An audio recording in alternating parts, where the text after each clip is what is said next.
नमो नारायण। राधे राधे। गीता भाषा गीता के संग्रह के अन्य गीता के प्रारंभ के रूप में हम पुत्र गीता की चर्चा करते हैं। यह पुत्र गीता महाभारत के शांति पर्व में भीष्म और युधिष्ठिर संवाद के अंतर्गत पुत्र गीता के रूप में एक प्राचीन आख्यान की चर्चा है। इसमें सदा वेद शास्त्रों के अध्ययन में तत्पर रहने वाले एक ब्राह्मण को उनके मेधावी नामक तत्वदर्शी पुत्र द्वारा बहुत मार्मिक उपदेश दिए गए हैं। प्रत्येक मनुष्य का जीवन क्षणभंगुर है। मृत्यु कभी भी बिना पूर्व सूचना की आ सकती है। अतः प्रत्येक अवस्था में संसार की आसक्ति से बचकर धर्माचरण और सत्यव्रत का पालन करते रहना चाहिए। यही परम साधन इस पुत्र गीता में बताया गया है। इस पुत्र गीता की चर्चा करते हुए युधिष्ठिर कहते हैं, महाराज युधिष्ठिर ने भीष्म से पूछा है, पितामह, समस्त भूतों का संहार करने वाला यह काल बराबर बीता जा रहा है। ऐसी अवस्था में मनुष्य क्या करने से कल्याण का भागी हो सकता है, यह सब आप मुझे बताइए।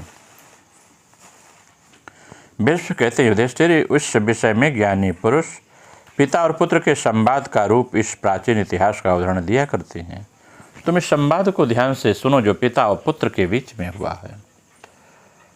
कहते हैं, भीष्म ने कहा, युधिष्ठिर सुनो।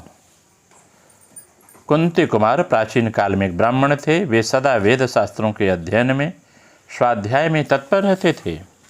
उनको एक पुत्र हुआ जो गुणों से तो मेधावी था ही, उसके नाम भी मेधावी रखा गया। वह मोक्ष, धर्म और अस्त्र अर्थ में कुशल, लोक तत्व का अच्छा ज्ञाता था। एक दिन उस पुत्र ने अपने स्वाध्याय परायण पिता से कहा, हे पिताजी, मनुष्यों की आयु अति तीव्र गति से बीती चली जा रही है। यह जानते हुए धीर पुरुष को क्या करना चाहिए? तात, आप मुझे उस यथार्थ उपाय का उपदेश दीजिए जिसके अनुसार मैं धर्म का आचरण कर सकूं। तब वह पिता अपने बेटे से कहता है, जो पुत्र है जिसका नाम मेधावी है, बेटा, द्विज को यानी ब्राह्मण को, द्विज को एक जन्म है, एक जो संस्कारों से बदल जाता है उसे द्विज कहते हैं। वह पहले ब्रह्मचर्य व्रत का पालन करते हुए समस्त वेदों का अध्ययन करे, फिर गृहस्थाश्रम में प्रवेश करे और प्रवेश करके पितरों की सद्गति के लिए पुत्र पैदा करने की इच्छा करे। विधिपूर्वक त्रिविध अग्नियों की स्थापना करके यज्ञों का अनुष्ठान करें। इसके पश्चात वानप्रस्थ आश्रम में प्रवेश करें। इसके बाद मौन भाव से रहते हुए सन्यासी होने की इच्छा करें। पुत्र ने कहा, पिताजी, यह लोक जब इस प्रकार के से मृत्यु द्वारा मारा जा रहा है, जरावस्था द्वारा चारों से घेर लिया जाता है, दिन और रात सफलतापूर्वक आयु क्षय रूप काम करके बीत रहे हैं, ऐसी दशा में आप धीर की भांति कैसी बातें करते हैं? पितुवाच, पिता कहते हैं, बेटा, तुम मुझे भयभीत सा क्यों कर रहे हो? बताओ तो सही, यह लोक किससे मारा जा रहा है? किसने इसे घेर रखा है?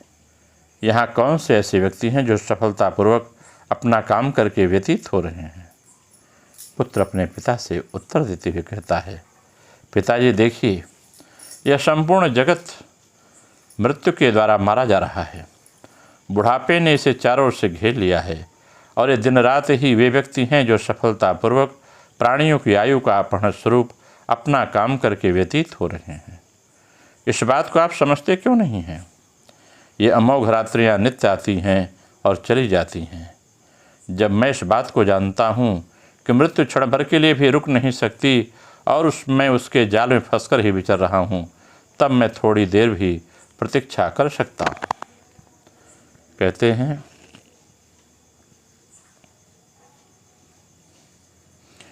जब मैं उसके जाल में फंस के विचर रहा हूँ, तब मैं थोड़ी देर की प्रतीक्षा कैसे कर सकता हूँ? जब एक एक रात बीतने के साथ ही आयु कम होती चली जा रही है, तब छिछले जल में रहने वाली मछली के समान कौन सुख पा सकता है? जिस रात के बीतने पर मनुष्य कोई शुभ कर्म न करे, उस दिन को विद्वान पुरुष व्यर्थ ही गया समझे। मनुष्य की कामनाएं पूरी भी नहीं होने पाती और मौत उसके पास आ जाती है। जैसे घास चरती हुए भेड़ के पास अचानक बाघिन आ जाती है और उसे दबोच कर लेकर चल जाती है, उसी प्रकार मनुष्य का मन जब दूसरी ओर लगा होता है, उसी समय सहसा मृत्यु आ जाती है और दूसरी तरफ लेके चली जाती है। इसलिए जो कल्याणकारी कार्य है उसे आज ही कर डालना चाहिए। आपका यह समय हाथ से निकल न जाए, क्योंकि सारे काम अधूरे ही पड़े रह जाएंगे और मौत आपको खींच कर ले जाएगी। तो काल करे सो आज करे सो अब, पल में परलय होयगी बहुरी करोगे कब। इसलिए कौन जानता है किसका मृत्यु काल आज ही उपस्थित होगा। संपूर्ण जगत पर प्रभुत्व रखने वाली मृत्यु जब किसी को हर कर ले जाना चाहती है तो उसे पहले से निमंत्रण नहीं भेजती है। जैसे मछेरे चुपके से आकर मछलियों को पकड़ लेते हैं, उसी प्रकार मृत्यु भी अज्ञात रहकर ही आक्रमण करती है। इसलिए हे पिताजी, युवावस्था में ही सबको धर्म का आचरण करना चाहिए, क्योंकि जीवन निसंदेह अनित्य है। धर्माचरण करने से इस लोक में मनुष्य की कृति का विस्तार होता है और परलोक में भी उसे सुख मिलता है। जो मनुष्य मोह में डूबा हुआ है वही पुत्र और स्त्री के लिए उद्योग करने लगता है और करने तथा न करने योग्य काम करके इन सब का भरण पालन पोषण करता है। जैसे स्वयं ही मृग को बाघ उठा ले जाता है, उसी प्रकार पुत्र और पशुओं के से संपन्न उन्हीं के मन को फंसाए रखने वाले मनुष्य को एक दिन मृत्यु आकर उठा ले जाती है। जब तक मनुष्य भोगों से तृप्त नहीं होता, संग्रह ही करता रहता है, तभी तक उसे मौत आकर ले जाती है। ठीक वैसे ही जैसे बाघ किसी पशु को ले जाता है। मनुष्य सोचता है कि यह काम पूरा हो गया, यह भी करना है, यह भी अधूरा है। इस प्रकार की चेष्टा जनित सुख से आसक्त हुए मानव को काल अपने वश में कर लेता है। मनुष्य अपने खेत, दुकान, घर में ही फंसा रहता है। उसके किए हुए कर्मों का फल मिलने भी नहीं पाता, उससे पहले उसके कर्मासक्त मनुष्य को मृत्यु उठा ले जाती है। कोई दुर्बल हो या बलवान, सूरवीर हो या डरपोक, मूर्ख हो या विद्वान, मृत्यु उसकी समस्त कामनाओं के पूर्ण होने से पहले ही उठा ले जाती है। पिताजी, इस शरीर में मृत्यु, जरा, व्याधि और अनेक कारणों से होने वाले दुखों का आक्रमण होता रहता है। जब आप स्वस्थ से होकर क्यों बैठे हैं? देहधारी जीव के जन्म लेते ही अंत करने के लिए मौत और बुढ़ापा उसके पीछे लग जाते हैं।